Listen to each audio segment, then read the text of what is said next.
नमस्ते सबैजनालाई अनि वेलकम छ मेरो च्यानलमा फेरि। आज चाहिँ भनेको फेरि नानीहरूलाई सालमन खुवाउनुपर्छ, राम्रो हुन्छ, हेल्दी हुन्छ भनेर चाहिँ सालमन फिस ल्याएको थियो अनि यसलाई नि बारबिक्यू गरेर ग्रिल गरेर नानीलाई पनि यसो खुवाउँ भनेर ल्याएको। हाम्रो भिना नि हुन्छ, भिना र म भएर गरिरहेको छौँ।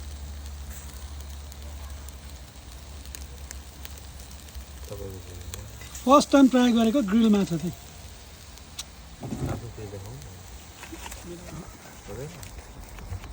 फर्स्ट टाइम ट्राई गरेको कस्तो हुन्छ हेरौँ। पाके पो होला, हेर्नु न। दामी भयो त। जिब्रोमा पानी आयो नि। टेस्टी हुन्छ होला नि। खै फर्स्ट टाइम अब चेक गरौँ न त एकचोटि कस्तो नानीहरूलाई राम्रो हेल्दी हो भनेर सालमन माछा ल्याएको थियो। मिठो मान्यो भने केटाकेटी यही खुवाउनुपर्छ त। अब चिसो छ नि त। अब अनि यस्तो जाडोमा ठ्याक्क बाहिर निक्लेर यस्तो आगो बालेर बस्दाखेरि मजा पनि आउँदो रहेछ।